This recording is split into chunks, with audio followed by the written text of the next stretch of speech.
Buenas noches, Carolai. Buenas noches, Franklin. Bienvenido. ¿Cómo están todos? Muy buenas noches.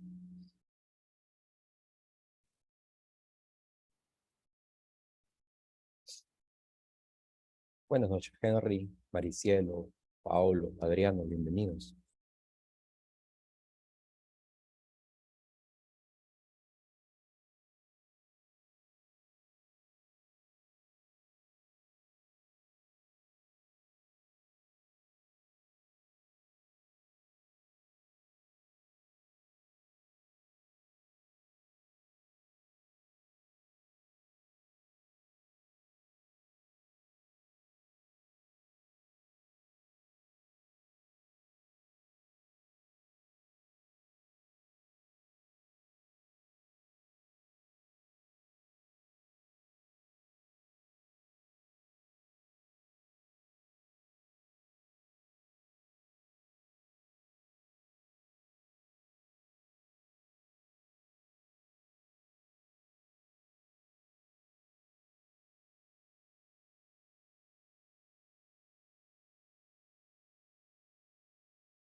Buenas tardes, Dorca.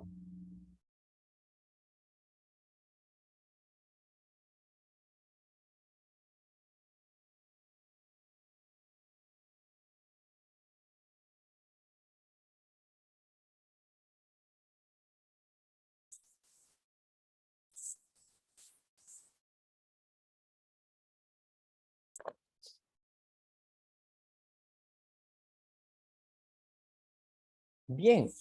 eh, Antes de empezar la clase, algunos comentarios acerca de la clase de hoy. Ustedes recordarán lo que vimos en la última clase. Trabajamos con vectores en 3 dimensiones. Esta clase debe haber parecido un poco dura, digamos, al tratar con vectores en 3 dimensiones, ya que tiene sus propios elementos. Hemos introducido los vectores unitarios que nos permiten representar los vectores en 3 dimensiones, además los cosenos directores.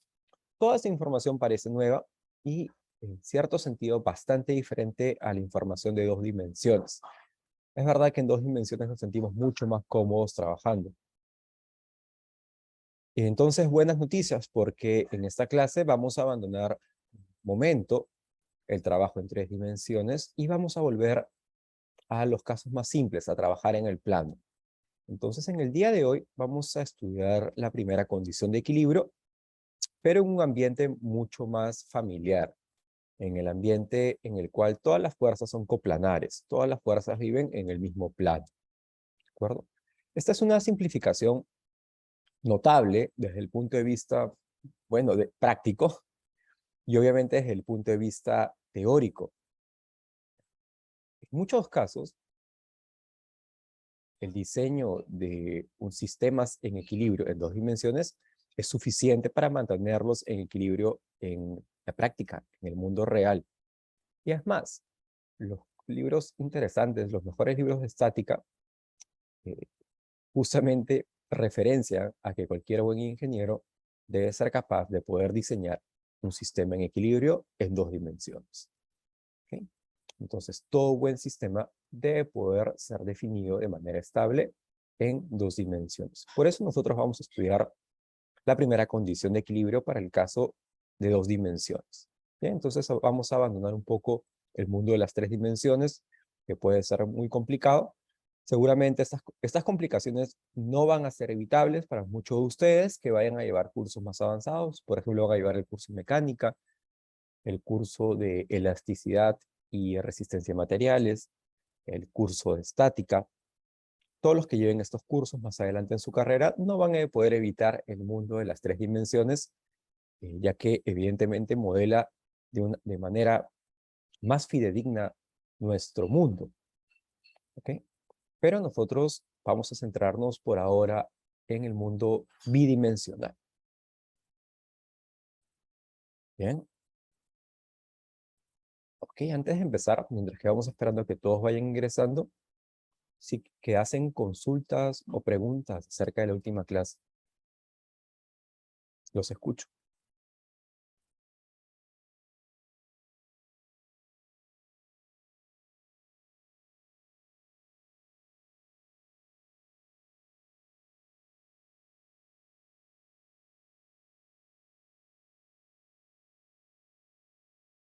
Ajá, bien, me hacen una pregunta acerca del temario, la práctica calificada 1. Ok, bien. Entonces, como de repente ustedes no saben, entonces voy a comentarles a todos. La práctica calificada no la, eh, no la elaboro yo, ¿bien? La práctica calificada la elabora la coordinación de física. Pero, entonces, la coordinación de física es la que define esencialmente todo lo que es con respecto a las evaluaciones. Pero desde ya les puedo ir adelantando los temas que van a ir en la práctica.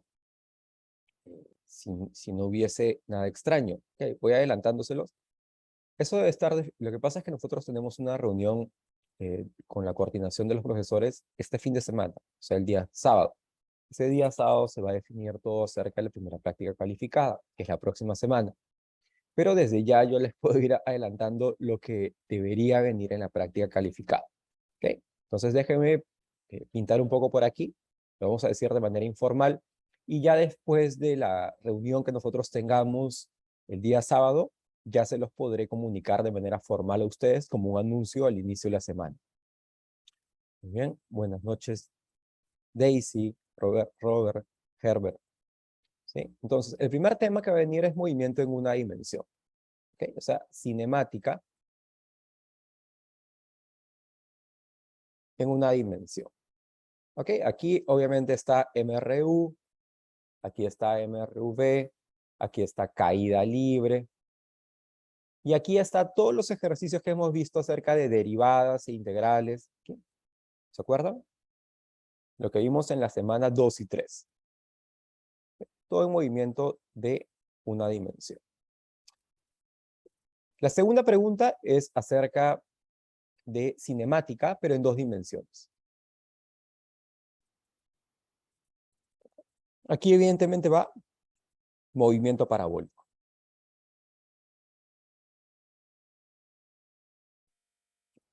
La tercera pregunta debe ser de movimiento circular.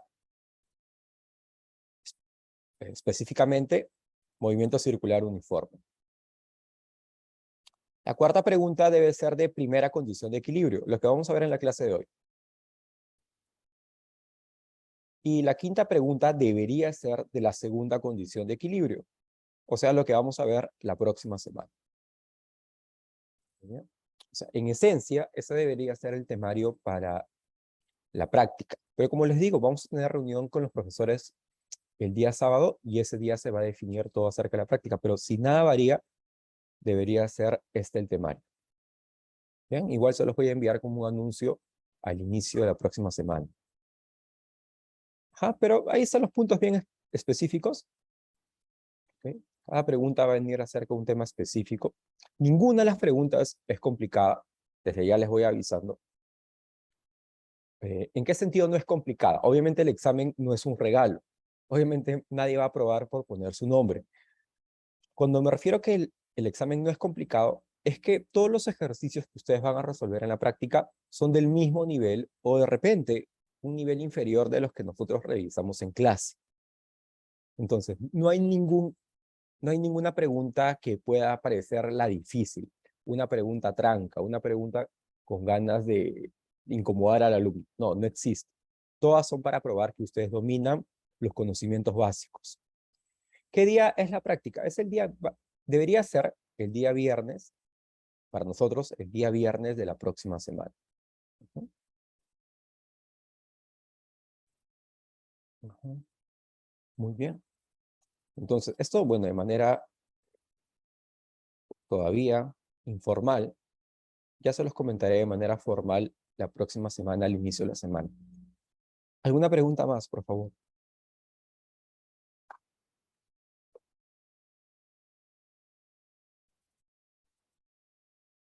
Bien, entonces el tema de hoy, ustedes deberían dominarlo definitivamente si quieren tener una práctica satisfactoria. Bien, entonces vamos a volver al tema de hoy. Vamos a borrar todo esto de acá. El tema que vamos a tratar el día de hoy es la primera condición de equilibrio. Y como les venía comentando al inicio, vamos a dejar por un momento el mundo de 3 dimensiones y vamos a centrarnos nuevamente en el mundo de 2 dimensiones. Un mundo simplificado, pero para nada despreciable, para nada un mundo que carece de interés, como vamos a ver en la clase de hoy. ¿Bien? Y justamente en este mundo de 2 dimensiones vamos a estudiar la primera condición que deben satisfacer todos los objetos que se dignen de llamarse en equilibrio. ¿Okay? Vamos a ver que las condiciones son 2. Esta semana empezaremos por la primera condición. La próxima semana estableceremos la segunda condición.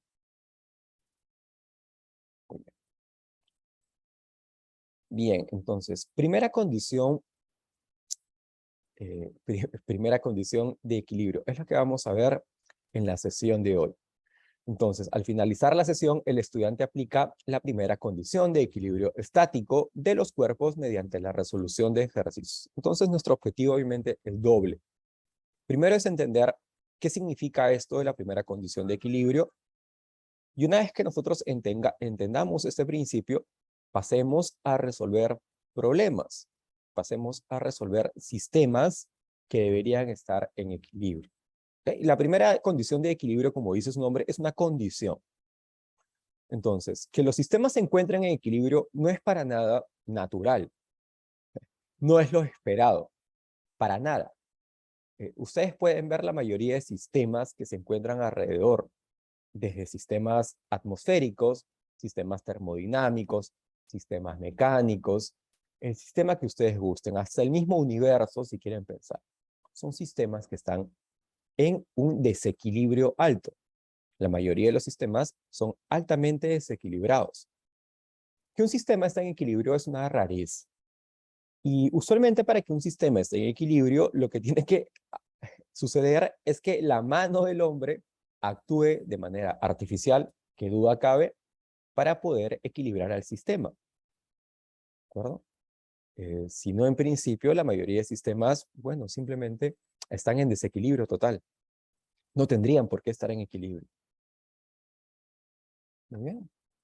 Entonces, puntos importantes que recordar antes de empezar nuestra clase de hoy, de la primera condición de equilibrio. El cálculo de la resultante de un sistema de vectores. Entonces, en principio nosotros vamos a trabajar con un conjunto de vectores, o sea, un conjunto de fuerzas que van a actuar en algún punto específico de un sistema. Entonces, vamos a tener un conjunto de fuerzas que concurren en alguna región en el espacio. Por ejemplo, aquí, ¿no? Todas estas fuerzas concurren en este gancho, en este punto. Entonces, sabemos por nuestro estudio de vectores que todas estas fuerzas, que son elementos vectoriales, pueden ser reemplazados por un único vector. A ese único vector se le llama vector resultante. ¿Recuerdan? El vector resultante, entonces, es un único vector que reemplaza a todos los vectores que concurren en una región del espacio. ¿Bien? Entonces, eso simplifica muchísimo el problema, como se pueden dar cuenta. Ya que si tenemos un conjunto de fuerzas que están actuando en direcciones distintas, todas las podemos reemplazar por una única fuerza. Mejor dicho, todas estas fuerzas equivalen a una única fuerza, una fuerza resultante. Esto, desde el punto de vista práctico, simplifica muchísimo los problemas. Bien, entonces, ¿cómo se calcula la resultante de un sistema de vectores? Todos recordemos esto, lo hemos visto bastante, repetidas veces. Entonces, en la práctica lo que tenemos que hacer para poder determinar la resultante es hallar la descomposición de cada uno de los vectores.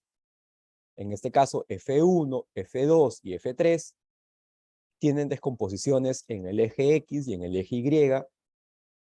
Y después que hayamos la descomposición de cada uno de los vectores, entonces pasamos a sumar los vectores componentes por componentes. O sea, hallar el vector resultante. ¿Bien? Okay. Esa es toda la herramienta matemática que nosotros vamos a utilizar para estudiar la primera condición de equilibrio. ¿De acuerdo? Calcular resultantes de vectores. Ok, entonces a partir de ahora, ¿qué veremos? Veremos la primera ley de Newton, que esencialmente es la definición de la primera condición de equilibrio. Además, vamos a hacer un repaso de las fuerzas que nos vamos a encontrar de manera usual, no solamente en esta semana, sino durante todo el curso. ¿Okay? Son fuerzas usuales que aparecen en los sistemas mecánicos. Y es mejor acostumbrarnos a ellas y saber cómo trabajar cuando se presenten. Okay. Una parte esencial para resolver cualquier problema de estática es hacer el diagrama de cuerpo libre. Esencialmente, un buen diagrama de cuerpo libre nos debe llevar de manera directa a la solución del problema. ¿Qué es un diagrama de cuerpo libre? Un diagrama de cuerpo libre nos permite aislar todas las fuerzas que están actuando en algún sistema. Una vez que hacemos el diagrama de cuerpo libre, o sea, una vez que conseguimos aislar, reconocer todas las fuerzas que están actuando en un sistema, entonces ya nos podemos olvidar del sistema por completo. Esa es la facilidad del diagrama de cuerpo libre. Aislamos las fuerzas y nos olvidamos del sistema. Y solamente trabajamos con las fuerzas como si fuesen elementos vectoriales. ¿Bien? Por eso cualquier problema empieza siempre con el diagrama de cuerpo libre. Y obviamente vamos a centrarnos en los ejercicios. Bien. Entonces, empecemos la clase de hoy. Ok. Bien, entonces, nosotros cuando estudiemos dinámica, cuando pasemos a la siguiente unidad de nuestro curso, vamos a presentar las 3 leyes de Newton. Newton formuló sus 3 leyes de movimiento en el siglo XVII, en una época muy parecida a la que nosotros acabamos de pasar, una época en la cual Newton se tuvo que aislar en su casa por un año, debido a la peste bubónica, a la edad de los 24 años, muy joven. Y bueno, en ese año de aislamiento se dedicó a hacer investigaciones, tanto experimentales como teóricas, formular desde el punto matemático, formalizar sus observaciones y definir principios universales del movimiento. Todo eso a la edad de los 24 años. Y lo consiguió, por supuesto, en su famoso libro Principia Mathematica. Bueno, las bases de su teoría del movimiento son formuladas en 3 leyes. ¿Bien? La primera ley de Newton nos dice algo muy importante. Es esencialmente la definición de objeto libre. Esencialmente es una definición. Todos los cuerpos perseveran en su estado de reposo o de movimiento uniforme en línea recta, salvo que se vean forzados a cambiar ese estado por fuerzas impresas sobre él. ¿Qué quiere decir esto? Quiere decir que si un objeto, imagínense ustedes un objeto que no interactúa con ningún otro objeto del universo.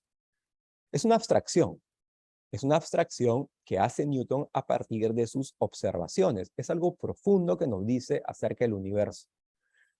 Si nosotros conociéramos o si hubiese en el universo un objeto que no interactuase con ningún otro objeto, este objeto entonces no tendría por qué cambiar su condición inicial de movimiento. Si su movimiento era en línea recta, entonces debería seguir moviéndose en línea recta. ¿De acuerdo? Si su velocidad es constante, entonces debería seguir moviéndose con velocidad constante. ¿De Profe, acuerdo? Sí, Jesús, por favor. disculpe que le interrumpa. Ese es como la inercia, profe. Exactamente. La primera ley de Newton es la ley de la inercia. Esencialmente es una definición. Vean,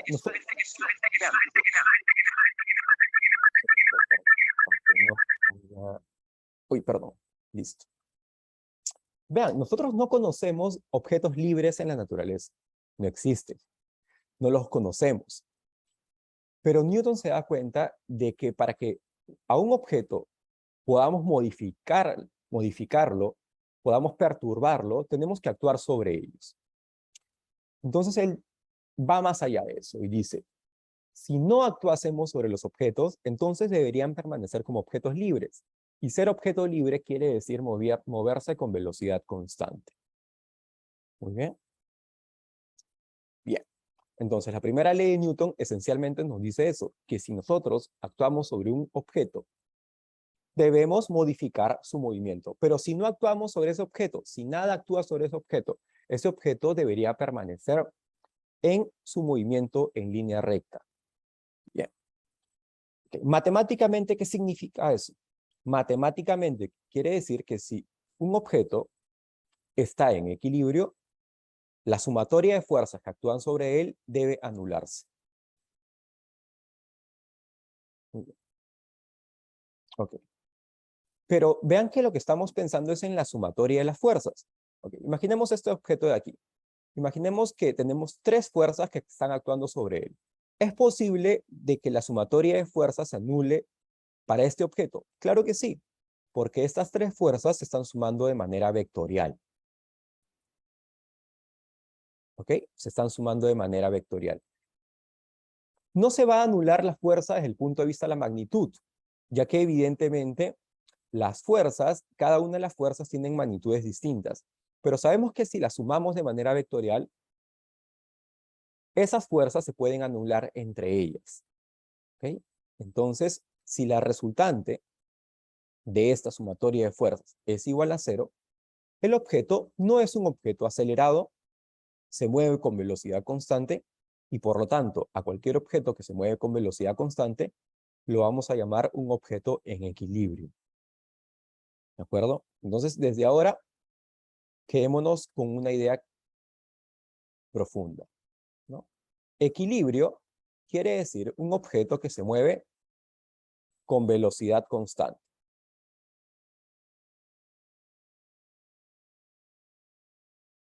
Con velocidad constante. Bien. Entonces, evidentemente, tenemos dos posibilidades si un objeto está en equilibrio.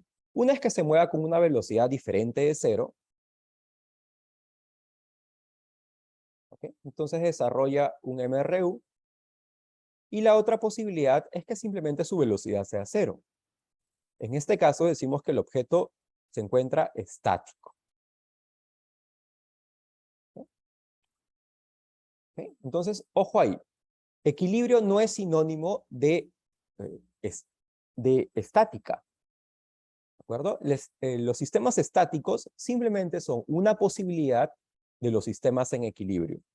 Pero los objetos que se mueven con velocidad constante también se encuentran en equilibrio, según Newton. Muy bien. Preguntas, por favor. ¿Ah? Por ejemplo, Jesús dice que todo objeto tiende a permanecer en el estado que se encuentra en reposo, ya sea en movimiento o en reposo, ¿verdad? Claro que sí. Esa es la tendencia de todos los objetos. Eso es algo bastante profundo que nos dice Newton acerca de la naturaleza, que todos los objetos tienden a mantener su condición original si es que no hay ningún agente externo que está actuando sobre ellos. Claro que sí. ¿Alguna pregunta más sobre lo que venimos diciendo de la primera condición de equilibrio?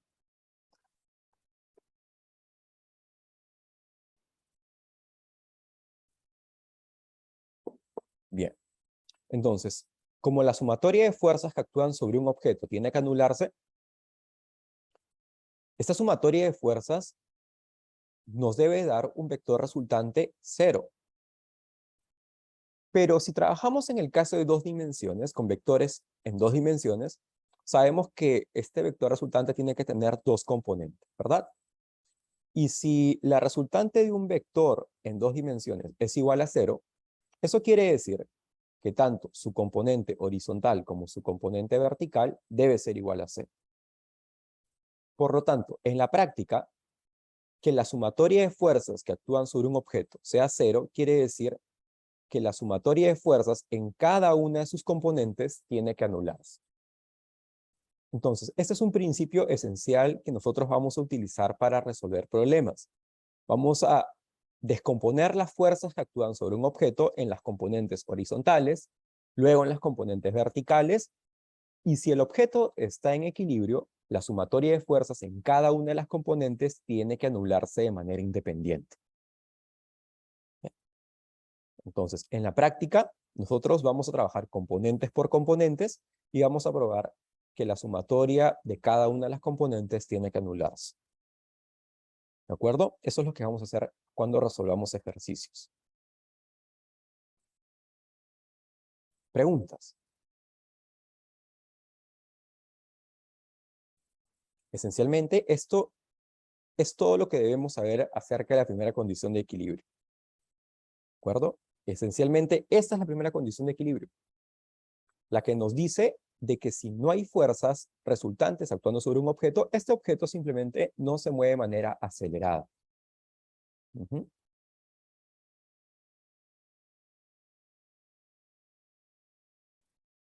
Exactamente. Si nosotros queremos trabajar con sistemas que están en equilibrio, entonces tiene que satisfacerse esta condición, que toda la sumatoria de las fuerzas que actúan sobre el sistema tiene que ser cero. ¿Okay?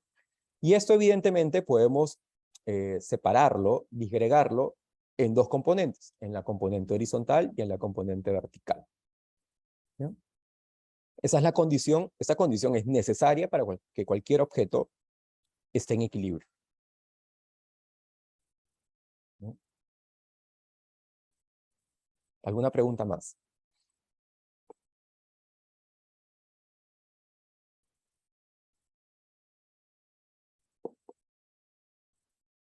Ok, ¿qué pasaría entonces, o qué piensan ustedes, qué pasaría entonces si la sumatoria de las fuerzas no fuese igual a cero? Fuese distinto de cero. ¿Qué pasaría?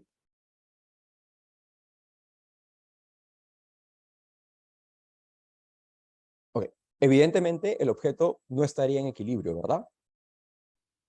Pero ¿qué quiere decir que la sumatoria de las fuerzas no sea igual a cero? Quiere decir que hay alguna fuerza resultante diferente de cero. Okay. Esa fuerza resultante diferente de cero definitivamente va a modificar el movimiento del objeto. El objeto ya no se movería como un objeto libre y ya no estaría en equilibrio. ¿Cómo eso va a afectar el movimiento? Eso lo vamos a ver más adelante. Todavía dentro de un par de semanas vamos a preguntarnos qué pasa si la sumatoria de fuerzas que actúa sobre un objeto es diferente de cero. ¿De acuerdo? Y vamos a ver cómo eso modifica el movimiento.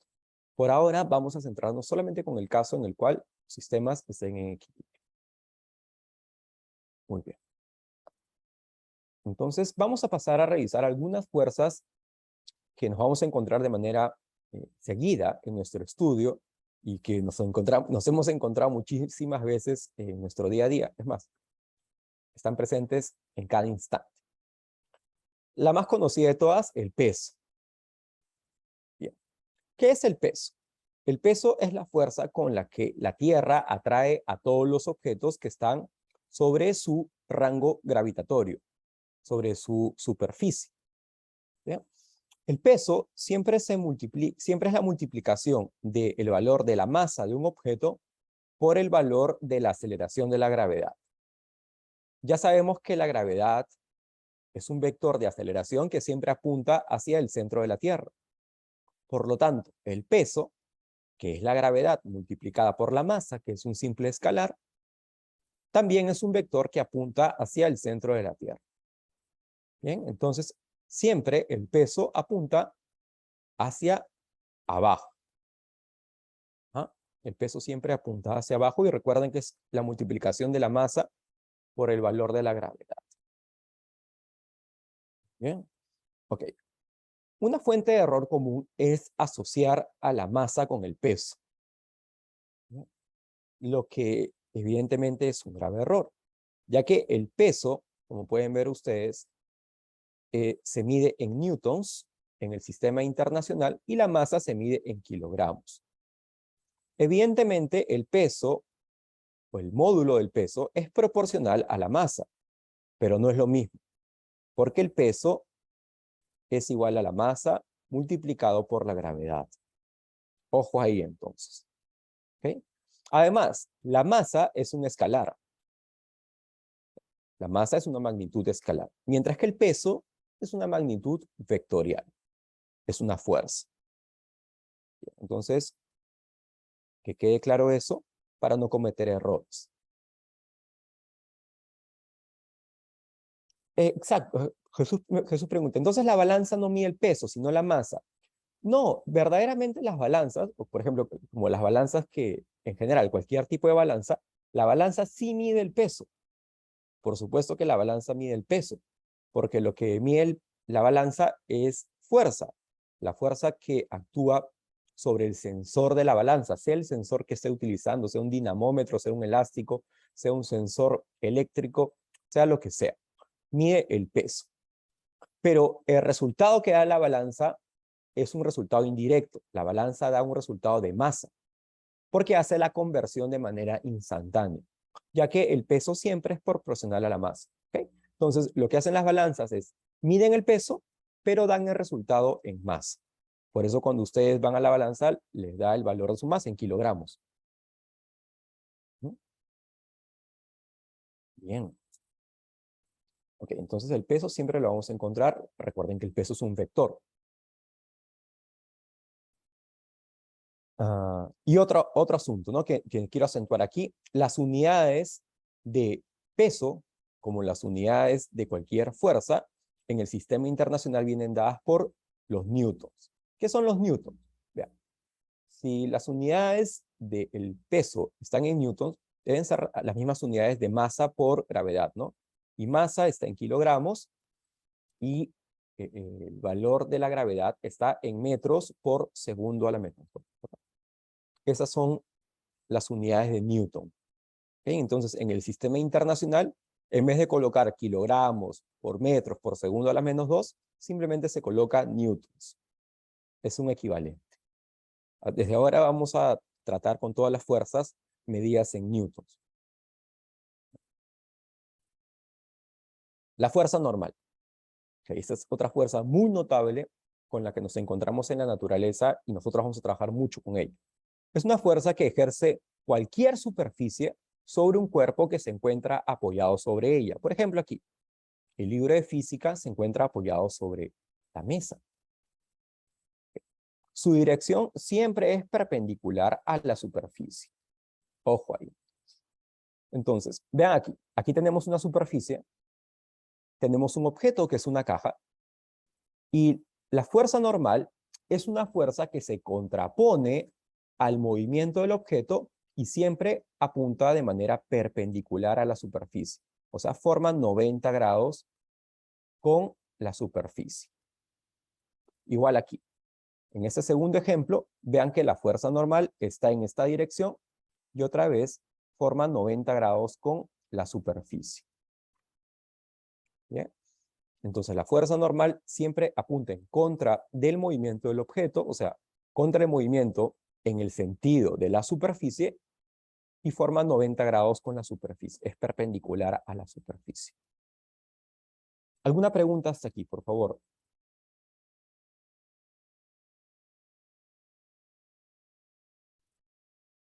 Con confianza. Esa siempre es hacia arriba. Siempre hacia arriba. Exactamente, siempre hacia arriba. Y para eso permítanme hacerle una pregunta a ustedes que puede parecer tonta, pero no lo es. Bien, veamos el caso del libro de física que está sobre la mesa. ¿Qué hace la fuerza normal? La fuerza normal es la fuerza de reacción de la mesa sobre el libro que impide que el libro caiga. ¿Okay? Esa es la fuerza normal. La fuerza normal hace que sea imposible que el libro caiga a través de la mesa. Pero déjenme hacer una pregunta tonta. ¿Por qué el libro no cae?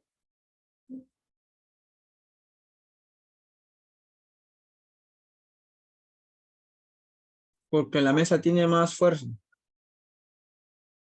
No, la mesa no tiene, la mesa más fuerza. Ok, entiendo la respuesta. O sea, está el peso del libro, ¿verdad? El peso del libro, y hay una reacción normal, ¿verdad? La reacción normal contrarresta al peso.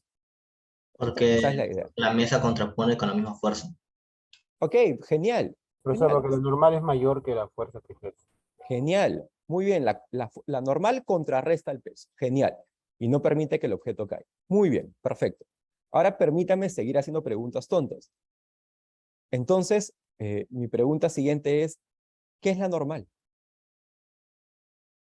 Ok, ustedes podrían responder, es la fuerza de reacción de la mesa sobre el libro. Pero yo les preguntaría otra vez, ¿por qué existe esta fuerza normal? Profe, pero si yo saco el libro, la fuerza normal desaparece también. Claro O que sigue sí. ahí. Claro, la fuerza, si sacan el libro, desaparece, porque la fuerza normal es solamente una fuerza de reacción entre el libro y la mesa. Ok, vamos acercándonos a la respuesta. ¿Por qué el libro entonces no puede pasar a través de la mesa? ¿Resistencia? Ok, hay una resistencia, evidentemente, ¿no? Que produce la mesa. Y esta resistencia es de corte molecular, es a nivel molecular. Ok, como ustedes saben, la mesa, como cualquier objeto, tiene una estructura molecular. Los libros también tienen una estructura molecular. Entonces, si ustedes pusieran un microscopio justamente en la superficie en la cual esos dos objetos se están tocando, entre comillas, percibirían que realmente estos objetos no se están tocando. O sea, la estructura molecular del libro nunca llega a mezclarse con la estructura molecular de la mesa. A ese nivel hay reacciones de corte electromagnético que son los que producen esta fuerza normal. Entonces, ¿qué es la fuerza normal? La fuerza normal simplemente es la manifestación macroscópica de interacciones a nivel molecular de naturaleza electromagnética. Muy bien. Entonces, esto es en general, para cualquier tipo de objetos. Cuando nosotros intentamos agarrar un objeto, por ejemplo, yo estoy agarrando mi taza, esencialmente percibo macroscópicamente que la estoy agarrando, pero a nivel molecular nunca la estoy tocando, porque mi estructura molecular nunca interactúa de manera directa con la estructura molecular de, de la taza. Simplemente siento la reacción electromagnética que comparten nuestras moléculas. ¿Ok? Entonces, el tocarse simplemente es una manifestación, una ilusión macroscópica de efectos electromagnéticos que ocurren a nivel microscópico. Profe, Bien. entonces las cosas nunca se tocan. Tocar solamente tiene sentido cuando hablamos a nivel macroscópico, ¿no? Cuando hablamos a nivel microscópico, tocarse no tiene sentido, ya que los objetos siempre interactúan a nivel electromagnético y la interacción electromagnética siempre es a distancia. Profe, entonces, usted dice que hay un espacio entre el libro y la mesa. Ese espacio es, digamos, ¿cómo podría decirlo? Una región impenetrable, digamos, que Claro evita que que... sí. Profe, esa es la parte de la capa de los orbitales de los electrones de los átomos, ¿verdad? Claro que sí. Esto al final se define por interacciones a nivel molecular, que la responsable de estudiar esto es la mecánica cuántica. Claro que sí. ¿Ok? Claro, hay una región impenetrable, justamente porque si fuese penetrable, entonces el libro hubiese compartido, hubiese interactuado su estructura molecular, hubiese compartido con la estructura molecular de la mesa, entonces se hubiesen degenerado. Eso no sucede en la práctica, simplemente porque las dos estructuras nunca llegan a interactuar entre ellas, solamente a distancia. ¿Ya? Profe, y si fuera así, por ejemplo, una persona podría pasarla a través de la pared si no hubiera esa fuerza. Pero la fuerza electromagnética es demasiado intensa como para poder generar eso, ¿no? Esa es la razón por la cual no pasamos a través de la pared. No solamente Gasparín puede hacer eso, ¿no? Okay, la materia no puede atravesar a través de la pared justamente porque existe la fuerza electromagnética. Profe, pero ¿cómo se llama? Profe, Las pero sí el sonido. radiaciones sí pasan las paredes, ¿no? Las radiaciones, las ondas electromagnéticas, sí Claro, pasan, ¿no? pero las ondas electromagnéticas no son materia. ¿Ok? Claro, profe. Sí, Ajá, ¿no? esa es la diferencia. Claro que sí, las ondas sí pueden atravesar paredes. No solamente las ondas electromagnéticas, también las ondas, otros tipos de ondas, ¿no? Pero es porque no son materia. ¿Ok? Tienen otras leyes. Muy bien. Ok, solamente desea conflictuarlos un poco. Bien. Ahora quiero presentarles otra fuerza muy común que nos vamos a cruzar siempre, la tensión, ¿no? En este caso, la tensión que ejerce una cuerda. Muy bien. La cuerda tiene la capacidad de comunicar tensiones. Entonces, si nosotros aplicamos una carga, una fuerza en alguna región externa de la cuerda puede comunicar a través de ella esa tensión y sentir esa tensión, por ejemplo, en la parte final de la cuerda. ¿De acuerdo? Una manera corriente de poder usar al máximo las tensiones es a través de las poleas. ¿Okay? Las poleas, junto con las tensiones de las cuerdas, nos permiten no solamente transmitir esa tensión, sino además cambiar la dirección. Es una propiedad muy resaltante que tienen las poleas, ¿no? Entonces nosotros podemos aplicar una tensión en una región de la cuerda, en una región extrema de la cuerda, y a través de la polea cambiar la dirección de la tensión de esta cuerda. ¿Okay? Eso pueden hacer las poleas. Entonces transmiten la misma intensidad de la tensión, pero cambiando su dirección. ¿Okay? ¿Alguna pregunta en este punto?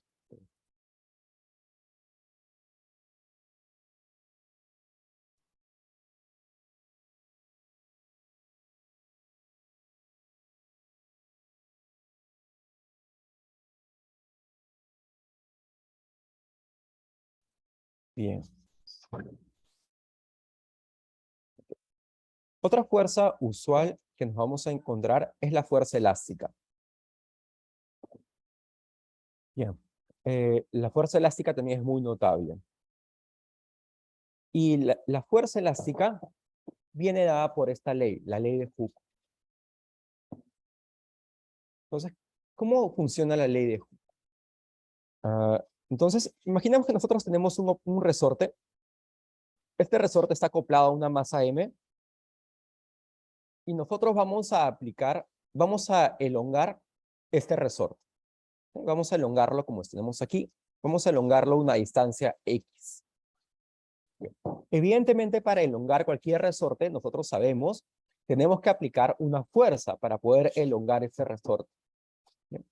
Lo que va a ocurrir con el resorte es que se va a producir una fuerza de reacción a la elongación. Entonces, los resortes no quieren que los elonguen. Cada vez que ustedes elongan un resorte, el resorte produce una fuerza restitutiva en sentido contrario.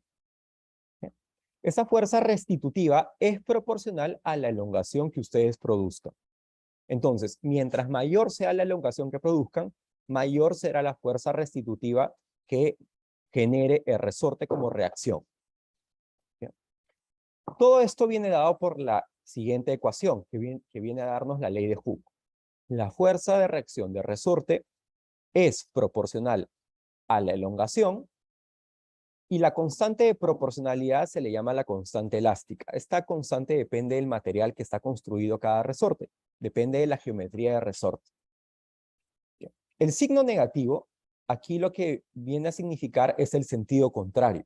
O sea, ya que estamos elongando en el sentido positivo, la fuerza está en el sentido contrario, porque es una fuerza restitutiva. Análogo en el caso que estuviésemos contrayendo el resorte. En ese caso, la contracción va en este sentido y la fuerza de reacción del resorte iría en el sentido contrario. ¿Bien? Por eso el signo negativo. El signo, recuerden que en física siempre significa sentido. Y el sentido de la fuerza del resorte es contrario al sentido de la elongación o de la contracción. ¿Bien? ¿Alguna pregunta?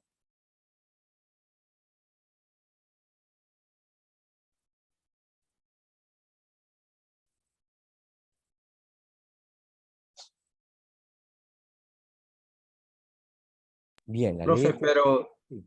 disculpe, profe, pero si yo presiono un resorte y lo dejo ahí durante un tiempo, el resorte pierde fuerza y puede que se quede comprimido o no. Lo que pasa es verdad, hay algunos resortes que los podemos llegar a deformar. O sea, digamos que nosotros, me imagino que la pregunta va si nosotros deformamos el resorte una magnitud amplia en la cual el resorte ya no puede volver a su punto estable. ¿Esa es la pregunta? Sí, pues por ahí, porque a veces se quedan, pues, ¿no? Claro, Tiene que ser instantáneo, digamos. El tiempo tiene algo que ver. Mientras más tiempo lo mantengas presionado, menos, o sea, la fuerza va a disminuir con la que tiene que devolver. O no, no tiene nada que ver el tiempo. no tiene nada que ver el tiempo. La fuerza que produce el resorte como respuesta siempre es proporcional solamente a la elongación. Nada más. Siempre es proporcional a la elongación. ¿Ok? Nada más. Esa es una propiedad que tienen todos los resortes.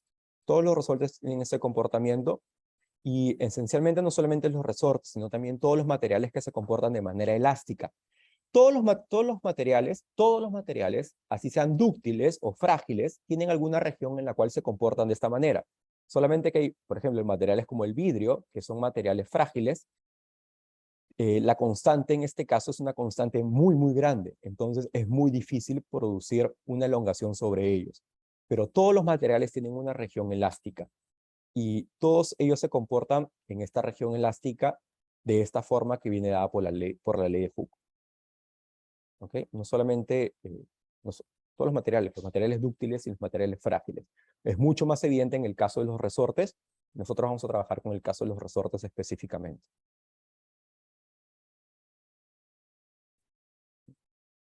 Bien. Otra fuerza usual, la fuerza de fricción.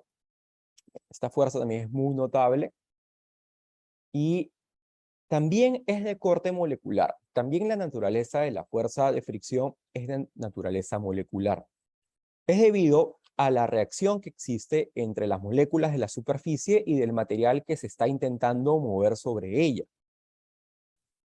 Otra vez, la manifestación macroscópica de esta interacción a nivel molecular viene dado por una constante, y esa constante se le llama el coeficiente de rozamiento. En la práctica, la fuerza de fricción siempre se calcula multiplicando esta constante de rozamiento que va a depender del material por el valor de la normal, de la reacción normal que siempre es perpendicular a la superficie. Es la manera como se calcula la fuerza de fricción siempre. Entonces, dos cosas que hay que saber para calcular la fuerza de fricción. La normal que está produciendo la superficie sobre el objeto y multiplicarlo por la constante de rozamiento, que eso depende de la estructura molecular de cada material. Esta fuerza de fricción siempre se contrapone al movimiento. Entonces, por ejemplo, en este caso pueden ver que hay una tensión intentando producir movimiento hacia la mano derecha, entonces la fuerza de fricción irá en el sentido contrario. ¿Bien? Siempre va en el sentido contrario de a dónde se pretende mover al objeto. ¿No? Muy bien. Y, ok. Eso sería todo acerca de nuestras fuerzas que vamos a utilizar en nuestro curso.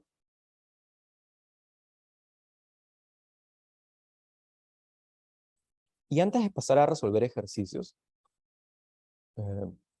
una parte esencial es poder determinar de manera adecuada el diagrama de cuerpo libre. Bien. El diagrama de cuerpo libre, como les decía, viene a aislar todas las fuerzas que actúan en alguna región del espacio. Una vez que hacemos el diagrama de cuerpo libre, deberíamos ser capaces de resolver el problema sin hacer referencia al sistema. ¿Okay? Entonces, el diagrama de cuerpo libre tiene varias partes. Una, reconocer todas las fuerzas que están actuando en el sistema. Dos, no solamente reconocer las fuerzas, sino además tomar en consideración las dimensiones y los ángulos, que son muy importantes para hacer las descomposiciones. Recuerden que al final queremos descomponer todos los vectores en sus componentes en algún eje principal para poder hacer las sumas vectoriales. ¿Bien? Entonces, aquí tenemos dos ejemplos. Empecemos con este caso. Entonces, en ese caso, podemos reconocer las fuerzas que actúan sobre el sistema. Por ejemplo, tenemos una tensión de la cuerda, tenemos la la tensión de la segunda cuerda y podemos aislar esta región del sistema. Podemos hacer un corte en el sistema y preocuparnos solamente en esta región del sistema. El diagrama de cuerpo libre tiene que llevar en consideración todas las fuerzas que actúan sobre el sistema. Por ejemplo, el peso del candelabro. Primera fuerza que está actuando en el sistema. La tensión de la primera cuerda y la tensión de la segunda cuerda. ¿Bien? Entonces, de esa manera hemos reconocido todas las fuerzas que están actuando en esta región del sistema. Ahí está el diagrama de cuerpo libre hecho de manera completa. Además, si llevamos en consideración los ángulos, con esos datos podríamos hacer ya la descomposición de las fuerzas de manera vectorial y pasar a sumarlas como hemos aprendido para el caso de 2 dimensiones. ¿Bien? Entonces, todo problema va a empezar con el diagrama de cuerpo libre.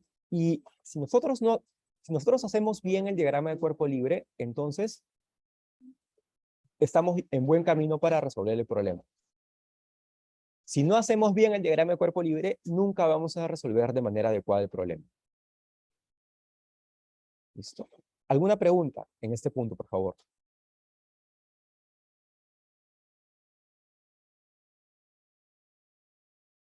Pero ahí nunca, ya no nos van a dar, digamos, los ejes, ¿no? 60 grados, 30 grados. Ajá.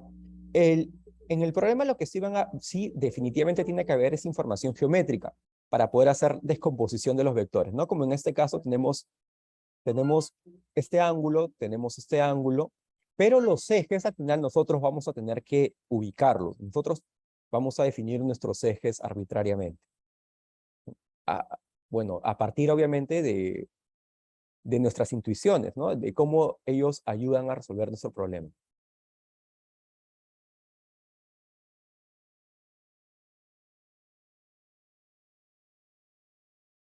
Ok, aquí tenemos algunos ejemplos de sistemas y vamos a hacer el diagrama de cuerpo libre de estos sistemas. Claro, siempre vamos a vamos a tener que nosotros definir nuestros ejes cartesianos de manera conveniente para la solución de nuestro problema. Por ejemplo, vamos a ver casos aquí. Veamos este primer caso, este primer ejemplo. Tenemos un sistema de 2 masas y tienen una tensión a través de una cuerda que pasa por esta polea. Además vemos que hay una fricción debido a rozamiento que se produce a través de la mesa. ¿Okay? Entonces, ¿cómo sería el diagrama de cuerpo libre en este caso? Si queremos resolver este sistema, tenemos que hacer el diagrama de cuerpo libre de cada una de las masas que están actuando en el sistema. Entonces, aislamos a cada una de las masas y reconocemos todas las fuerzas que están actuando en cada una de ellas. ¿Sí? Por ejemplo, reconocemos la tensión. La tensión se comunica a través de la polea, actuando sobre la masa M2. Y específicamente sobre la masa M1 reconocemos que tendríamos la tensión de la cuerda T. Además, sobre la masa M1 tenemos la fuerza de fricción, ya que se encuentra sobre una superficie rugosa. ¿Bien? Y finalmente tendremos la normal. Tenemos la normal, que es la reacción de la superficie sobre la masa. Y también tenemos el peso de la masa. Ahí están entonces todas las fuerzas que están actuando sobre la masa M1. Entonces, si ya tenemos todas las fuerzas que están actuando sobre la masa M1, ya podemos hallar la resultante de fuerzas que está actuando sobre esta masa. Lo mismo podemos hacer sobre la masa M2. Entonces, sobre la masa M2, reconocemos su peso, siempre apuntando hacia abajo, y la tensión. En este caso, la tensión de la cuerda se comunica a través de la polea y cambia de dirección. La tensión sería apuntando hacia arriba, en el caso de la masa M2. Y ya tendríamos el diagrama de cuerpo libre completo de la masa M2. ¿Ya? Entonces, siempre vamos a proceder de esta manera. Hacer el diagrama de cuerpo libre para cada uno de los elementos y reconocer todas las fuerzas. Sí, por favor. Profe, las tensiones siempre van a apuntar a la polea todas, ¿o no? ¿O es una coincidencia acá? Sí, es una manera práctica bastante útil de pensar, ¿no? Las tensiones siempre van a apuntar hacia la polea. Exactamente. ¿Por qué tiene que pasar de esta manera? A ver, un segundo. ¿Por qué en el caso de M1 la tensión apunta en este sentido? Evidentemente apunta en ese sentido porque la masa M2 está produciendo una tensión sobre la cuerda, ¿cierto? La masa M2 está tensando la cuerda. Por eso la tensión para M1 va en ese sentido. Pero lo mismo podría decir M2. ¿Ok? M2 también podría decir lo mismo. Desde el punto de vista de M2, es M1 la que está tensando la cuerda. Entonces la tensión iría en este sentido. ¿De acuerdo? Esa es la razón por la cual cambia el sentido a través de la polea. Esa es la peculiaridad de las poleas, ¿no? Que nos permiten cambiar el sentido, la dirección, perdón. Muy bien. Ahora, veamos el siguiente ejemplo, el ejemplo de abajo. Bien. Otra vez. En este caso tenemos una superficie que no es rugosa. ¿Cómo sé que no es rugosa? Bueno, porque simplemente no tengo ninguna información acerca de su rugosidad. No tengo una constante de rozamiento. Entonces vamos a imaginar que es un sistema ideal en el cual no hay rozamiento. Hacemos el diagrama de cuerpo libre para cada uno de los objetos. Para eso reconocemos las fuerzas que están actuando. Evidentemente la tensión es compartida para las dos masas. Empecemos con la masa M2. Graficamos el peso, siempre apuntando verticalmente hacia abajo. Y la tensión, ¿okay? En la dirección de la cuerda. Listo. Las dos fuerzas que actúan sobre M2. Ahora. Perdón. Y ahora también la normal. Obviamente la normal, ya que M2 está sobre la superficie, ¿okay? Sobre el plano inclinado. ¿Listo? Vendrían a ser las tres fuerzas que están actuando sobre M2. Ahora, en la práctica, tenemos que encontrar algún sistema coordenado que nos permita hacer la suma de vectores, la suma de estas tres fuerzas. La elección del sistema coordenado es arbitraria. Nosotros podemos escoger nuestro sistema coordenado. Por ejemplo, podríamos escoger que nuestro sistema coordenado esté por aquí. Digamos, el eje vertical coincida con el peso y que el eje X sea perpendicular. ¿Podemos hacer eso? Claro que podemos hacer eso. ¿Cuál es el problema de esa elección? El problema de esa elección es que la normal y la tensión no están en los ejes principales. Entonces vamos a tener que hacer la descomposición tanto de la normal como de la tensión, si es que escogemos este sistema coordenado. Entonces, en este caso en particular hay un sistema coordenado mucho más conveniente, en el que la vertical está paralela a la normal y el eje X vendría a estar paralelo a la tensión, como pueden ver aquí. Ese sistema coordenado es conveniente porque en este caso la normal y la tensión están en los ejes principales, entonces no hay que descomponerlos y solamente habría que descomponer una fuerza que vendría a ser el peso. Entonces simplemente por conveniencia escogemos este sistema coordenado. Pero ustedes podrían escoger el sistema coordenado que escribimos previamente y resolver el problema y llegar a la solución correcta sin ningún problema. Es una cuestión de conveniencia, nada más. Muy bien. Listo. Entonces, en este sistema coordenado es el peso en el que tiene dos componentes. Hacemos la descomposición del peso y ya podríamos sumar en las direcciones X y en las direcciones Y, sin ningún problema. Una descomposición usual de vectores. Ahora, para el caso de la masa M1, tenemos el peso, siempre apuntando hacia abajo, y otra vez la tensión.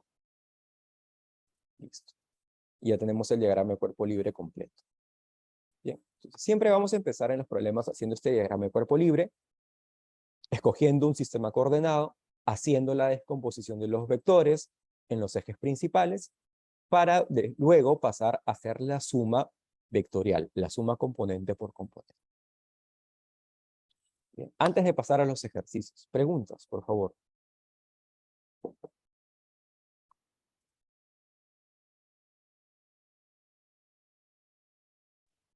Profesor, disculpe, ¿podría volver a explicar la parte del M2, el que está en el medio, Claro, que no está con las principales? claro. Aquí tenemos tres fuerzas que concurren en M2. Bien. En la práctica todo bien, haciendo el diagrama de cuerpo libre, ya hemos reconocido las tres fuerzas. Ahora, el asunto es que nosotros tenemos que pasar a sumar estas tres fuerzas. O sea, ¿y qué significa eso en la práctica? Ya sabemos, descomponer estos tres vectores en sus componentes principales y después sumarlas componentes por componentes, ¿no? Hallar el vector resultante. Okay. Entonces, tenemos que escoger algún sistema coordenado para poder hacer esa descomposición. Por ejemplo, podríamos usar el sistema coordenado usual, en el cual el eje vertical sea paralelo al peso y el eje X, evidentemente, perpendicular. ¿Cuál es el problema con esa elección? Bueno, el problema, no hay ningún problema. Está bien, lo podemos trabajar sin ningún problema. Pero si escogemos este sistema coordenado, en ese caso, tanto la normal como la tensión son vectores oblicuos y vamos a tener que hacer dos descomposiciones. La descomposición de T, la descomposición de N y después pasar a sumar. Okay. Pero si escogemos el siguiente sistema coordenado, este sistema coordenado, entonces en ese sistema coordenado, la normal y la tensión ya están en los ejes principales. Entonces ya no tienen que descomponerse. Eso nos simplifica la vida. Solamente tendríamos que descomponer el peso. Nada más, ¿verdad? Y eso nos simplifica el problema. Entonces, solamente tendríamos que descomponer el peso. Vamos a descomponer el peso. Si conocemos este ángulo θ, ya podríamos hacer la descomposición de manera usual.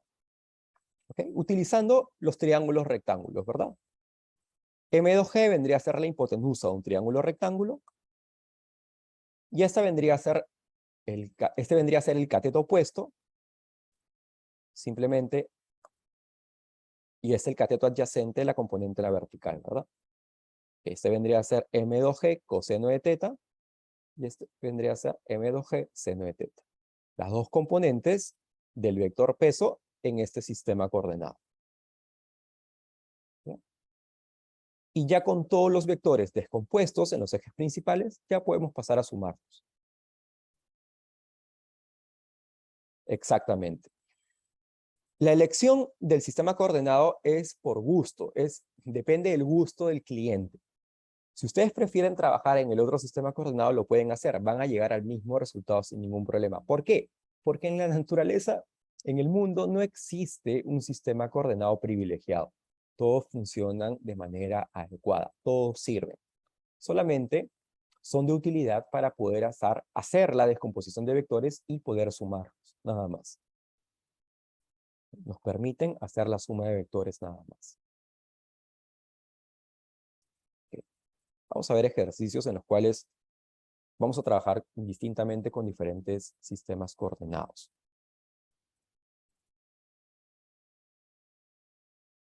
Muy bien. Ok, primer ejercicio del día de hoy. Entonces vamos a aplicar todo lo que hemos visto.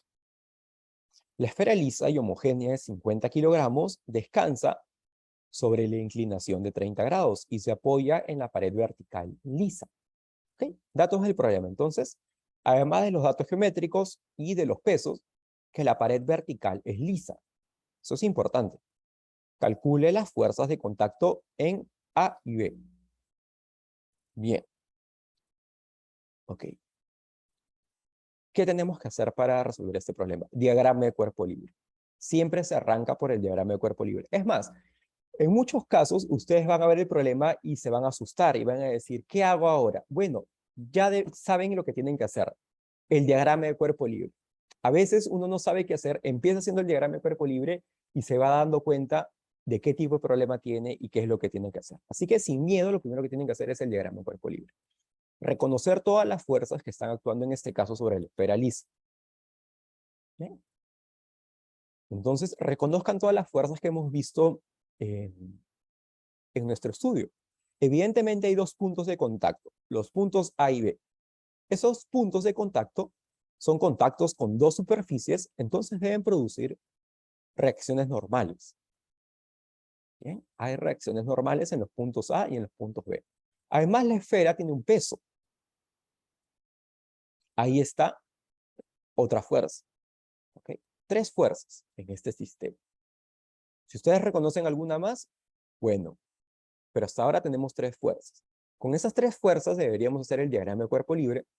Y una vez que tengamos el diagrama de cuerpo libre, reconocemos las fuerzas y pasamos a sumarlas de manera vectorial. ¿De acuerdo? Quiero hacer este ejercicio paso por paso para que todos veamos cómo se trabaja en este tipo de problemas.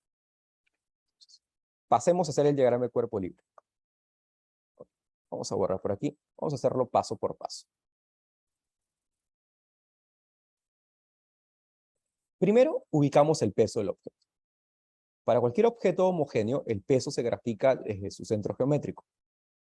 Y ya sabemos que el peso siempre se apunta hacia abajo. Vamos a llamar al peso W. Nada más. Después tenemos las reacciones normales de la esfera con las superficies. Entonces primero tenemos la reacción en el punto B. Ya sabemos que las normales siempre son perpendiculares a la superficie. Por eso tiene esta dirección. Llamaremos esta la reacción en B. Y además tenemos la reacción en el punto A, que obviamente también tiene que ser perpendicular a la superficie. Bien, o sea, forma 90 grados, esta forma 90 grados. La reacción en A. Bien. Ya tenemos entonces las 3 fuerzas que están actuando sobre el sistema, lo que habíamos advertido. Muy bien. Profe, ¿no hay Ya la una fuerza inclinada ¿Cuál? con la dirección a donde está yendo la esferita? ¿No hay una fuerza ahí? ¿Cuál dirección? O sea, la esferita está cayendo en 30 grados. O sea, en la dirección en la que está yendo no va una fuerza en esa dirección. ¿Qué fuerza sería? No hay ninguna fuerza. Ujú. Claro, no hay ninguna fuerza. Ya. ¿Ah? Solo su El peso. peso, que ¿no? El siempre peso, tiene claro. trabajo, ¿no? Exactamente. El peso hace, y justamente con el grado de inclinación hace el efecto de que el objeto está que se mueve. Ok, ojo, una fuente de confusión bastante común en los problemas de estática. El movimiento no es una fuerza. Okay, la dirección del movimiento no es una fuerza. Que un objeto se esté moviendo en una dirección no quiere decir que el objeto está produciendo una fuerza en ese sentido. ¿De acuerdo? Si Las hubiera fuerzas, una soga sosteniendo la esfera, ahí sí, ¿no? La tensión hubiera sido. una tensión por aquí. Ok, podría ser, ¿no? Podría ser. Claro que sí. Ya, por eso rueda la esferita, porque el peso, la fuerza está yendo para abajo, pero como está inclinada obligadamente, no tiene otra opción más que girar, pues, ¿no? Pero no hay Claro, una fuerza ahí. exactamente.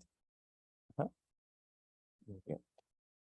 Ok, una vez que tenemos ya las 3 fuerzas, tenemos que ubicarlas en algún sistema coordenado, porque queremos sumarlas de manera vectorial. Ya las reconocimos, ahora podemos pasar a sumarlas. Pero para sumarlas tenemos que colocarlas en algún plano cartesiano. Si no, no la vamos a sumar jamás. Entonces, las colocamos en un sistema coordenado, como ven aquí. Aquí tendríamos la reacción RA, tendríamos el peso apuntando hacia abajo y tenemos la reacción en el punto B que va hacia la mano izquierda. Solamente las hemos ubicado en un plano cartesiano. Ustedes pueden pensar que este punto es el eje de coordenadas. Es el origen de coordenadas. ¿Okay? Muy bien. Ahora, una parte esencial de cualquier diagrama de cuerpo libre correcto es poder escoger los ángulos de manera adecuada para poder hacer las descomposiciones. Ya, aquí tenemos este dato del ángulo de 30 grados. Ya que la reacción forma 90 grados con la superficie, aquí hay 90, acá hay 90 evidentemente, este vale 30, que duda cabe, es el mismo que este ángulo de acá. Por lo tanto, este de aquí tiene que valer 60, ¿cierto? Este vale 30 y este vale 60. Muy bien. Esos ángulos nos van a servir entonces para hacer la descomposición. Muy bien, ya sabemos que este ángulo vale 60. Por lo tanto, con este ángulo de 60 ya podemos hacer la descomposición del vector RA en sus componentes verticales y horizontales. ¿Ya? ¿Ya? Listo. Profesor, una consulta. Claro. A simple lógica, la suma de las fuerzas de las normales tendría que ser igual a la del peso. No sé, una curiosidad que se me viene a la Claro, cabeza. si el sistema está en equilibrio, la suma de estas dos fuerzas tendría que ser el mismo valor del peso, pero en sentido contrario, para que se puedan anular. ¿Mm? Bien, entonces, reconocemos las fuerzas y hacemos su descomposición. RA, como pueden ver, vean, RA está en esta dirección, entonces tiene dos componentes. Una componente horizontal, que va hacia la mano derecha, y una componente vertical, que va hacia arriba. Hacer la descomposición de RA es simple, porque ya conocemos este ángulo que vale 60. Eso siempre lo vamos a obtener de manera geométrica. Entonces, ubicadas todas las fuerzas en sus componentes horizontales y verticales, ya podemos comenzar a sumar componente por componente. Empezamos con las componentes verticales. En las verticales tenemos el peso y tenemos RA seno de 60. Como pueden ver, el peso y RA seno de 60 tienen sentidos contrarios. Como para que el sistema esté en equilibrio, la sumatoria de fuerzas en la dirección vertical tiene que anularse. Como el peso y RA seno de 60 tienen sentidos contrarios, entonces el módulo de estas dos fuerzas tienen que ser iguales, ¿verdad? Ya que tienen sentidos contrarios para que se anulen. Decimos, RA seno de 60 tiene que ser igual a mg en módulo.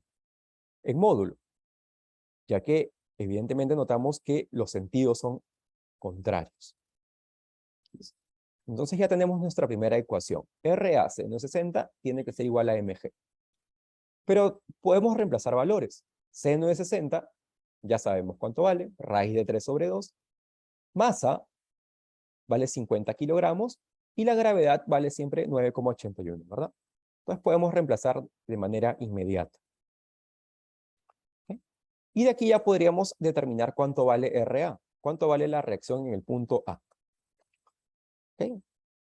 Pasamos el 2 a multiplicar, raíz de 3 a dividir. Listo. La reacción en A vale 981 sobre raíz de 3. ¿Okay? Ya tenemos cuánto vale la reacción en A. Muy bien. Ahora, ok. O racionalizando, 327 raíz de 3. Bien. Ahora, podemos pasar al eje X, ya que en el eje Y ya hemos descubierto todo. Pasemos a la horizontal. En la horizontal tenemos RA coseno de 60 apuntando hacia la derecha y tenemos RB apuntando hacia la izquierda. Otra vez, como estas dos fuerzas se tienen que anular, los módulos de cada una de ellas tienen que ser iguales, ¿verdad? En X, entonces, tenemos que RA coseno de 60 tiene que ser igual a RB. Pero ya sabemos cuánto vale RA. Coseno de 60 vale 1/2. Podemos reemplazar valores. 327 raíz de 3 por 1/2 sería igual a RB. Bien, RB vale 327 sobre 2 por raíz de 3. Ya hemos hallado las reacciones. Bien. Eso nos permite la primera condición de equilibrio. La primera condición de equilibrio nos da condiciones en el eje X y en el eje Y, y esas dos condiciones nos deben permitir determinar las cargas que están actuando sobre el sistema para que se mantenga en equilibrio. Preguntas, por favor. Profe, siempre debemos asumir que el sistema está en equilibrio o el problema debe de decírnoslo. Bueno, en nuestro caso estamos interesados solamente en sistemas en equilibrio. Entonces todos los problemas van a tratar de sistemas estáticos.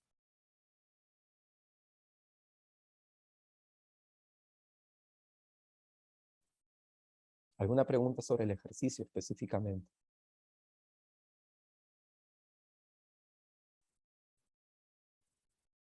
Bien.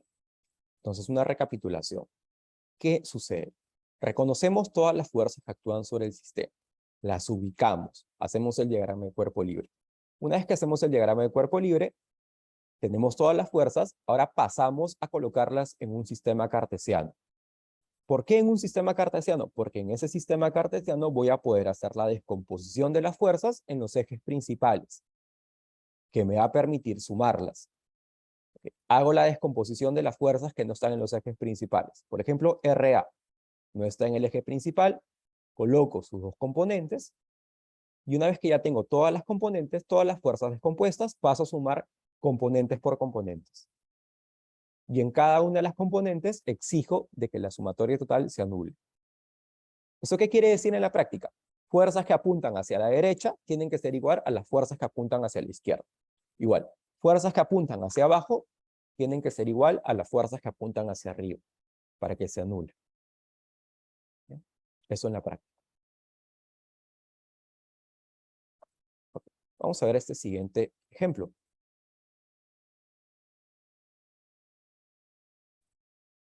Vamos a resolverlo juntos también.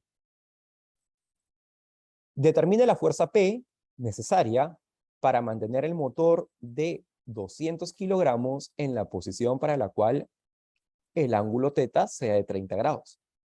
Considere la polea ideal en el punto B. Bien, antes de resolver el ejercicio, queremos mantener el sistema en equilibrio específicamente cuando θ valga 30 grados. Y para eso tenemos que aplicar una fuerza P específica que nos permita esa condición. Queremos descubrir cuánto debe valer esa fuerza P. Bien. Datos del problema. Tenemos datos geométricos, como pueden ver aquí. Vamos a colocar desde ya que este θ tiene que valer 30 grados. Tenemos las longitudes, que forman un triángulo isósceles, dato del problema. Y tenemos la masa, que nos va a dar el peso de este motor. Bien. Entonces, primera cosa que hay que hacer, diagrama de cuerpo libre. Y en un sistema así, ¿dónde nos convendría hacer el diagrama de cuerpo libre?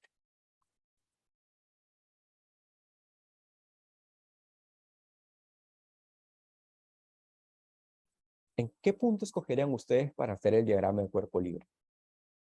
Motor. El motor. El punto C, ¿verdad? Ok, el motor parece interesante, pero mucho mejor es el punto C. Claro que sí. En el punto C concurren tres fuerzas distintas. Primero, el peso del motor. Muy bien. El peso. Vamos a colocar W. Además, tenemos, ok, vean que tenemos esta tensión. Vamos a llamar esta tensión la tensión A.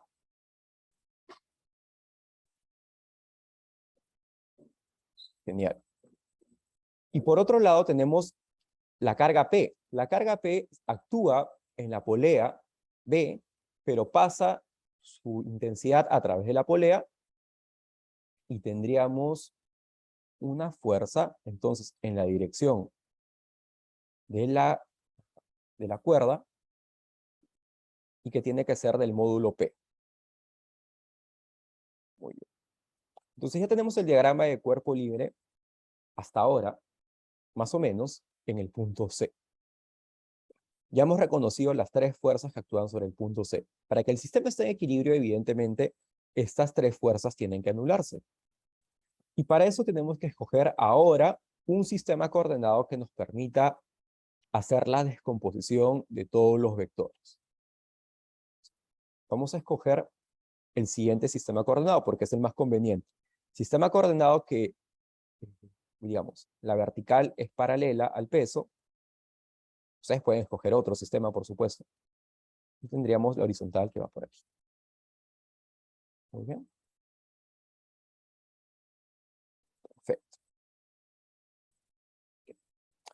Bien, entonces para poder sumar esos tres vectores, nos damos cuenta de que hay que descomponer P y la tensión A. O sea, podríamos llamarla la tensión B. Vamos a llamar este P la tensión B.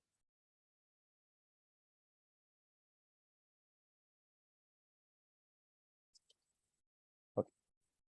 Ya el peso está en un eje principal. Falta descomponer tensión A y tensión B.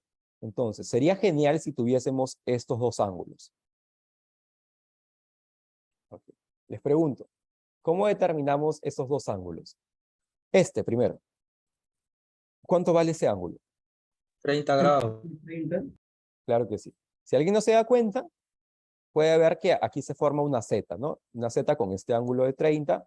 Entonces, este ángulo interno también debe valer 30 grados. Genial. ¿Y este de aquí cuánto vale? ¿Cómo hacemos para determinar ese de ahí? Ese está feo, ¿no? Pero podemos determinar este de aquí. ¿Lo ven? ¿Cuánto Pero vale no, ese? no dice que vale 90, profe, o sí dice que vale 90 grados. No, no vale 90. Claro, no vale 90. 75, profe. Claro. Hay que determinar cuánto vale. 75. ¿Cómo se sabe que es 75? Porque Porque es isósceles. claro, porque tenemos un triángulo isósceles. Y en cualquier triángulo isósceles, a los lados iguales se le ponen ángulos iguales. ¿Bien? Como uno de ellos es 30, los otros dos tienen que valer 75 para que la suma de ángulos internos sea 180. Genial. Listo. Entonces, con esta información, bueno, este ángulo ya también cae, ¿no? Este tiene que ser 75 para que todo este ángulo valga 180. Muy bien. Ya tenemos toda la información geométrica. ¿Ven? Entonces, un buen diagrama de cuerpo libre no solamente ubica todas las fuerzas, sino también todos los ángulos. Bien, ahora con toda la información ya podemos hacer la descomposición de los vectores. Hay que descomponer tensión A y hay que descomponer tensión B. Nada más. Entonces vamos a hacerlo aquí. Aquí yo lo he traído. Vean, el peso no se descompone porque ya está en la vertical. Tensión A tiene dos componentes. La primera sería tensión A coseno de 30 y la segunda TA seno de 30 apuntando hacia arriba en la vertical. Y la carga P o la tensión B sería, bueno, ya sabemos que este ángulo vale 75, así que este cateto sería P coseno de 75, pero vean que apuntando hacia la mano derecha, y el cateto opuesto, P seno de 75 apuntando hacia arriba. Ya está el diagrama de cuerpo libre y ya tenemos todas las fuerzas en los ejes principales. Se acabó el problema porque ahora solamente queda trabajar componentes por componente. ¿Listo? Bien. Entonces, ahora pasemos a sumar componentes por componente. Podemos empezar con la más fácil de todas. Vean, en la vertical hay 3 fuerzas y en la horizontal solamente hay 2 fuerzas. Empecemos por la horizontal porque va a ser más fácil. Entonces, en la horizontal, TA coseno de 30 tiene que ser igual en módulo que P coseno de 75 para que se anulen estas dos, que están en sentidos contrarios. Bien. Ahora, podemos ir a la calculadora, preguntar cuánto vale coseno de 30, cuánto vale coseno de 75. Los reemplazamos. Y esto es bastante bueno porque a partir de esta relación voy a poder eliminar una de las variables. Ustedes escogen cuál quieren eliminar. Simplemente yo voy a pasar 0,26 al otro lado, que divide a 0,87, y de esa manera despejo P. Ya sé que P vale 3.3 veces la tensión TA. Esta primera relación me va a permitir resolver el problema. Ahora, en el eje X ya no tengo nada más que hacer. Ahora paso al eje Y. Y en Y tenemos TA seno de 30 apuntando hacia arriba, P seno de 75 también apuntando hacia arriba y el peso apuntando hacia abajo. Así que estas dos sumadas tienen que ser igual a el peso mg en módulo. En la vertical, estas dos fuerzas cuando se suman tienen que ser igual al peso. Otra vez comienzo a reemplazar valores. Seno de 30, 0,5. Seno de 75, 0,97. La masa, 200 kilogramos. Y la gravedad, 9,81.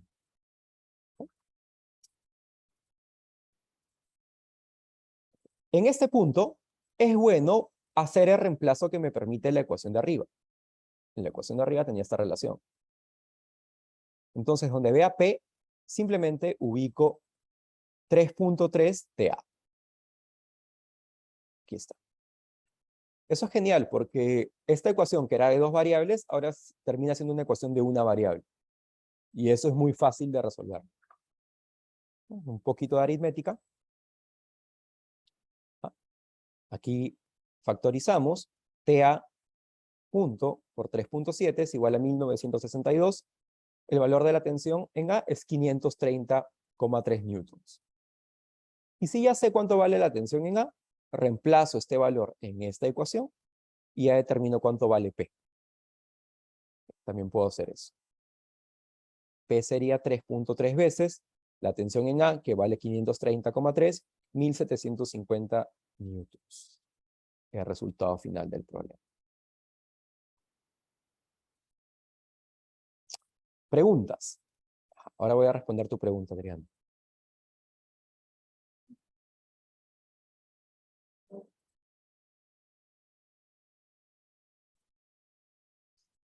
Preguntas.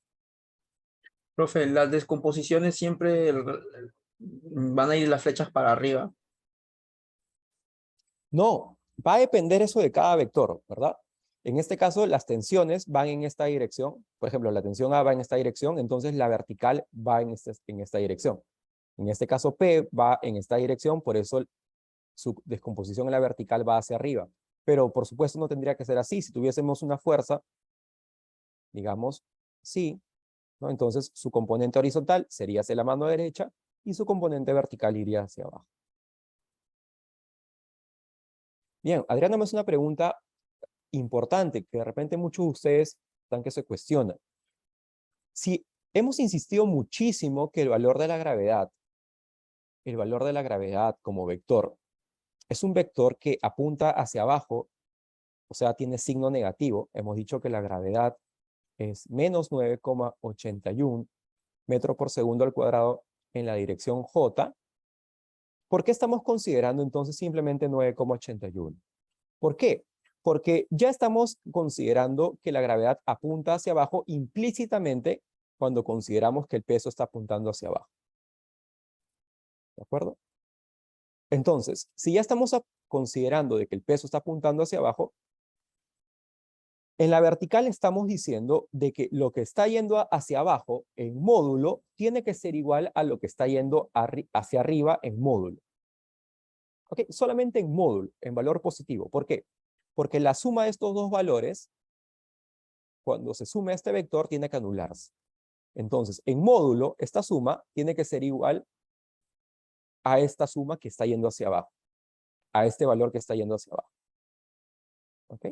Entonces, nosotros en la práctica estamos trabajando solamente con los módulos porque ya estamos considerando de manera implícita los sentidos. ¿De acuerdo? Esa es la idea. Pero además creo que no hay un peso negativo, ¿no? También por eso puede ser, ¿o no? No, no, no. El peso verdaderamente siempre tiene, el peso es un vector. ¿No? Cuidado, lo que no es negativo son las masas. No confundamos el peso con las masas. El peso es un vector y como cualquier vector tiene dirección. ¿No? Y es verdad, el peso sí apunta hacia abajo. El peso sí tiene que tener un signo negativo aquí, ¿no? ¿Ok? Pero a la hora de nosotros resolver problemas, ya estamos considerando que el peso está yendo hacia abajo y en la práctica pasamos a trabajar con los módulos porque es más fácil.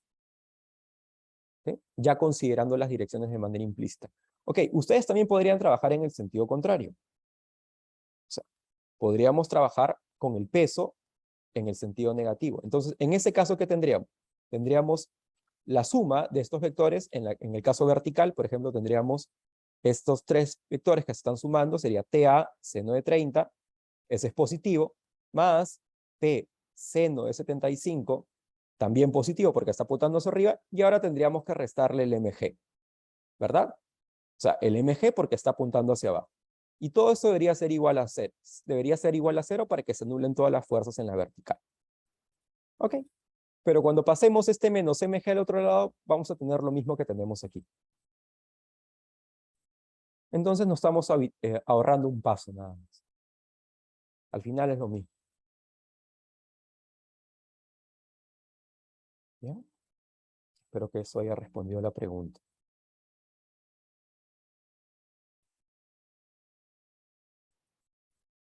¿De acuerdo? Entonces, una vez más, diagrama de cuerpo libre, reconocer todos los ángulos para hacer la descomposición. Hacemos la descomposición de todas las fuerzas y comenzamos a operar componentes por componentes. La sumatoria de las fuerzas tiene que anularse en cada una de las componentes de manera independiente.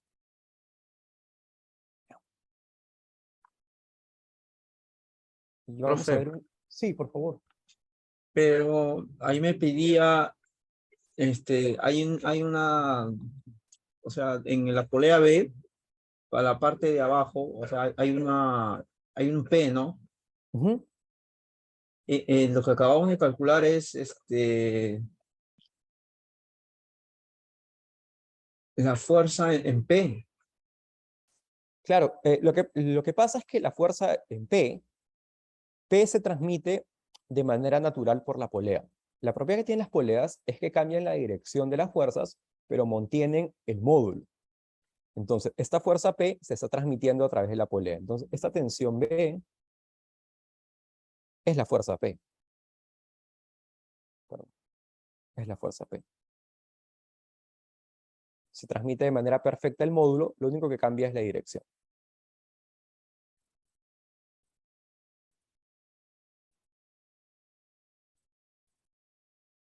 Bien. A la fuerza TB era P.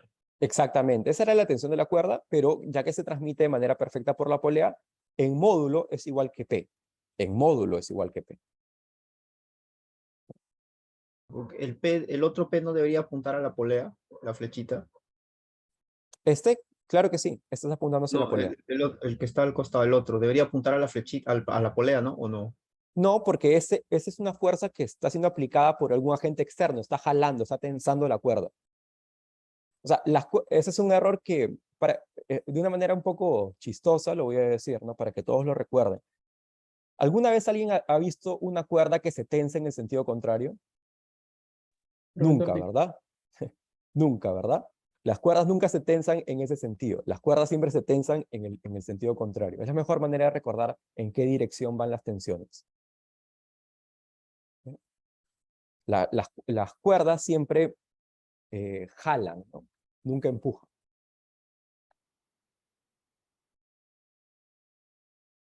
Muy bien. Ok. Ah, bien, el tiempo ha sido cruel con nuestra clase de hoy. Había traído un par de ejercicios más para resolver, pero no vamos a poder por el tiempo. Pero sí los voy a dejar planteados aquí.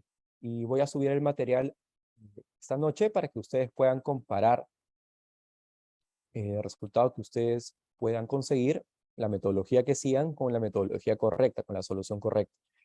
Solamente decirles que en este caso tenemos un problema bastante más interesante. Tenemos una caja y esta caja descansa, esta caja descansa sobre un tablón. ¿Okay? Entonces, sobre este objeto, sobre esta caja, hay varias fuerzas que están actuando en este sistema. Una de ellas es una fuerza elástica. ¿Okay? Hay una fuerza elástica debido a resorte. Además está el peso del objeto, siempre apuntando hacia abajo. Está la normal. ¿De acuerdo? Además hay una fuerza de fricción. Hay una fuerza de fricción debido a la rugosidad del material. ¿De acuerdo? Entonces, ahí están todas las fuerzas que están actuando sobre el sistema. Bien, hay que hacer el diagrama de cuerpo libre. Una vez que tengamos el diagrama de cuerpo libre, hay que colocarlas en un plano y poder hacer la descomposición de las fuerzas. ¿Okay? Recuerden, en este caso, que cualquier fuerza elástica siempre viene dada por la ley de Hooke. La fuerza elástica siempre es igual a menos K por X. ¿Okay? Entonces, con toda esa información deberíamos ser capaces de resolver este problema. ¿Ok?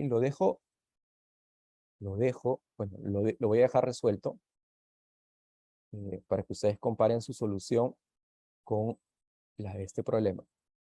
¿Ok? Yo lo traía resuelto ya. Y además, un ejercicio más, el ejercicio siguiente, que también lo voy a dejar resuelto. Un segundo.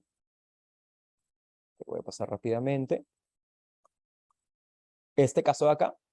Este caso también es interesante. Tenemos en este caso una fuerza del tipo horizontal, pero la caja está trabajando sobre un plano inclinado. En este plano inclinado también hay una fuerza de fricción. Entonces tenemos el peso de la caja, tenemos la normal, tenemos la fuerza P externa y tenemos también la fuerza de fricción que se contrapone al movimiento. 4 fuerzas en este sistema. Una vez más hay que hacer el diagrama de cuerpo libre, hay que hacer la descomposición y pasar a trabajar componentes por componentes. Una vez más voy a dejar el problema resuelto, ¿ok? Para que ustedes comparen su resultado con el método correcto. ¿Ya? Lo voy a subir esta noche a Canvas para que ustedes puedan trabajar y comparar. Y nosotros ya veremos más ejercicios sobre primera condición de equilibrio en el taller que tendremos el día viernes. ¿De acuerdo? Muy bien. Lo dejo ahí para que practiquen. Claro, lo voy a subir a Canvas con las respuestas. ¿Ya? Ahorita no, porque ahorita tengo una clase inmediatamente después de nuestra clase, pero acabando esa clase, lo voy a subir. Bien, un resumen de lo que hemos visto en la clase de hoy. El diagrama de cuerpo libre. El diagrama de cuerpo libre es muy importante, es la parte primordial de nuestra resolución de problemas estáticos.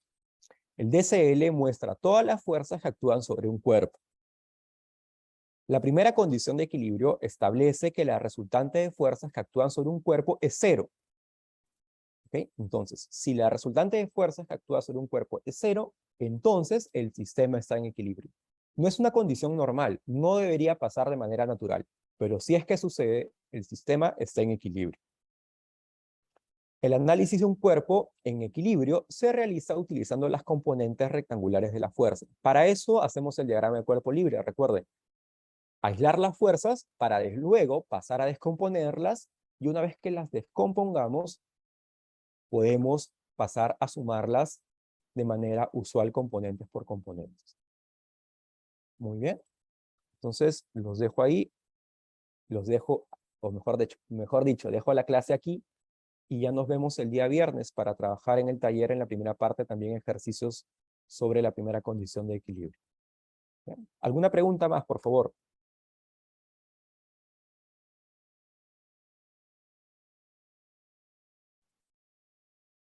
Bien, entonces no se olviden que el viernes tenemos un taller y ahí nos vemos. Que tengan buenas noches. Cuídense. Gracias por la participación a todos. Hasta luego, profesor. Cuídese. Gracias. Gracias. El viernes, hasta luego.